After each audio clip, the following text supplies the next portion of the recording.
PFC 11 knockout kidney disease. It was a great time in London, Ontario, and joined by a victorious individual. I've got Ryan O'Shea on the show today. How's it going there, man? Not too bad. Yourself? Oh, I'm doing great, and I got to wonder about just like how you feel after this performance here. I mean, you're getting that unanimous decision across the board. It seemed like everybody was favoring that 30-27 kind of a ruling. Did the performance go off exactly as you sort of wanted it to? Was there anything that surprised you from what your opponent brought to the table? What were your thoughts on how the fight unfolded? Everything. I mean, I couldn't be more happy with getting the win, and just in general, as the commentators were saying, it's been a long time that I was trying to fight, and it never happened. And then I sort of just bit the bullet and signed myself up to finally get it done. So I'm just happy with getting in there and fighting and getting that experience as a martial artist. But the win definitely was great. As far as how it unfolded, we saw tape from Seth. He's fought quite a few times as an amateur, and we looked at him and said, well, if he continues to fight the way he has shown, this is how we see it, kind of the fight progressing. But if he's made the improvements over those past 2 years that he took off from his last fight, then we anticipate this, by me coming in as a black belt and no one really knowing what my striking ability was like.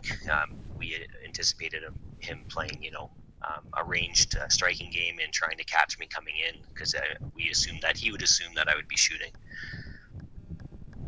Yeah, and you say that in a way that I think is kind of interesting, because it's like you're not necessarily sure what striking you'd bring to the table, but it seems like you were getting some good stuff going on, and like those like folk style kind of clinches, like you were really working in some good strikes within the clinch and everything like that. So like once you got out there, like what was your thought on just like the striking performance overall?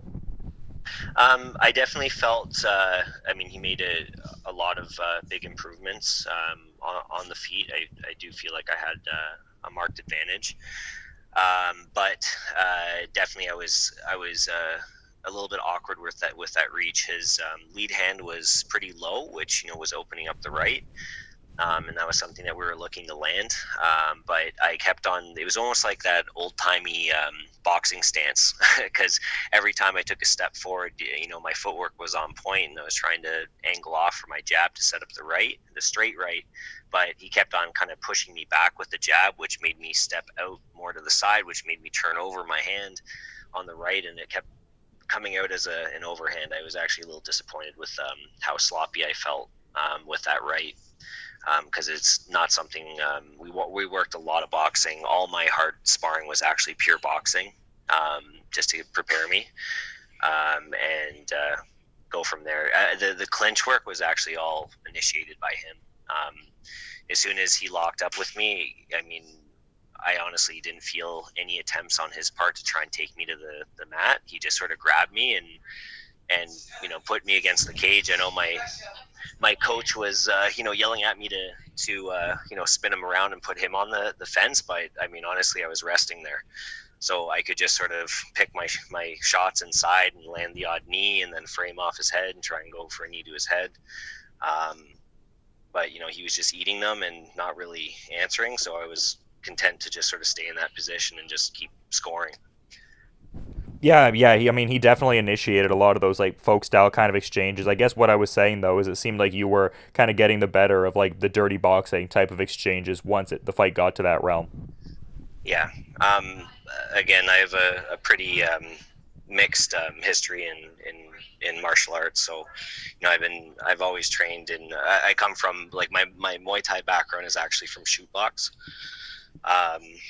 Mauricio Veo was my coach for a long time, and Andre Dida, who fought Bukau in K1 and it did quite well all over the place in MMA and in K1. So I'm used to those guys just destroying me in the clinch. So anytime, and I am a pretty decent wrestler. I'm not a guard puller in jiu-jitsu. So I have a good judo background. I have a pretty strong wrestling background, even though I didn't ever compete in wrestling as an individual sport, but I'm strong there. So as soon as he started grabbing me, I was just like, okay, you're not threatening me at all here, so I'm just gonna stand here, land some elbows, land some knees, and try and get the win.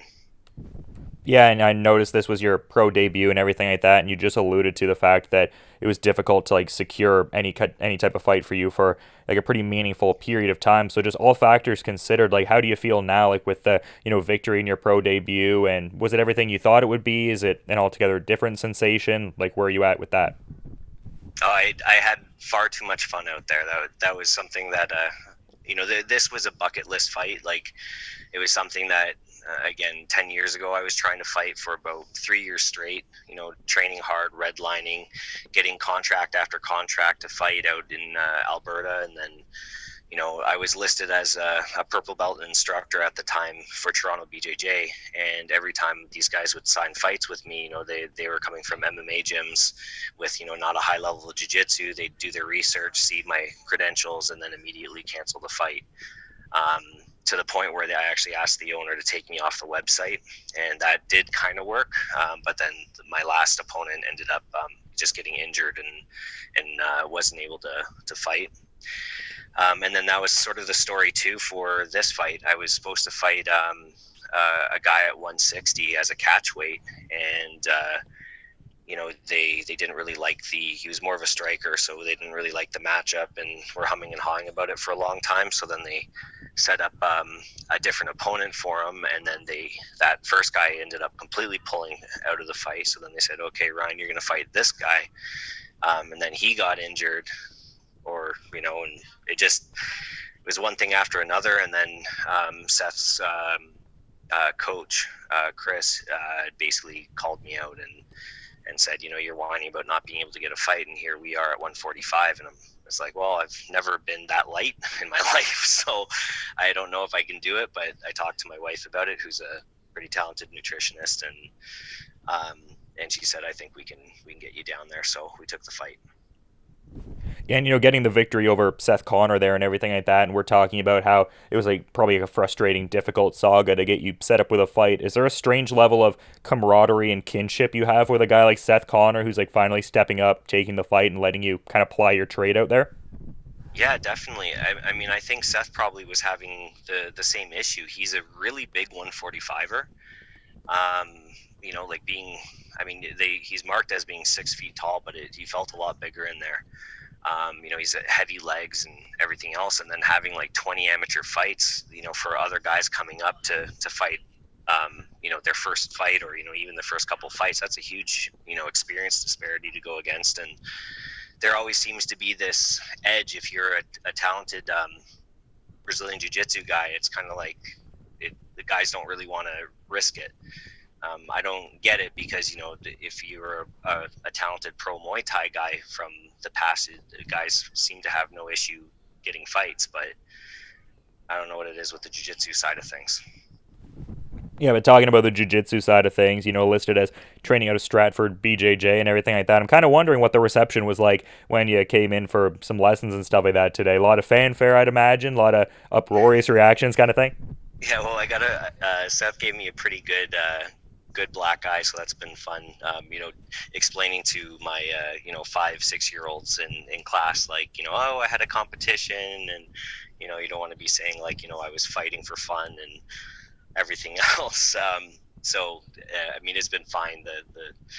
I think we had like 70% of my entire membership of the academy was out there. I had a bunch of friends and family from Toronto there, and I think if you were there, you heard the crowd. They were pretty loud out there. Oh yeah, it was electric for sure, and I'm glad that you got that good reception and everything like that, getting back to the gym and all that. But you've been great with your time, man. I'm curious if there's anything you'd like to add as a parting thought as we're wrapping up here, though. No, I had a ton of fun to the point where I was pretty comfortable and sloppy on some of the jiu-jitsu. I mean, he's very, very talented on the ground. We knew he was going to be, but yeah, I was surprised that I wasn't able to finish some of those subs.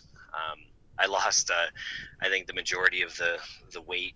I lost a lot of weight off my legs, and that I was noticing even in competition and in the gym, I wasn't able to finish a lot of triangles. And at that last round, I had him in a fully locked in triangle, and I didn't even bother squeezing, because I was just like this. I didn't trust it, because my legs are too skinny and he has a skinny neck, and that leads to not a good time. But I had a blast.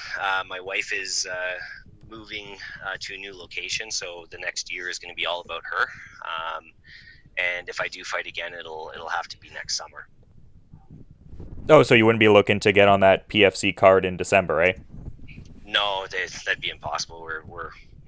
I'm too busy with the gym and everything else. It was a lot of sacrifice just for me to take this fight on all sides, family and business and everything else. So it needs to be worth my while in a couple ways, but definitely the timing, it has to be during the summertime when I don't have all those kids' classes running.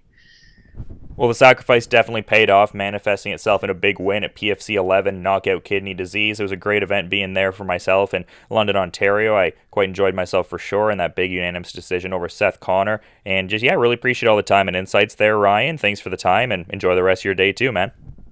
Thanks so much.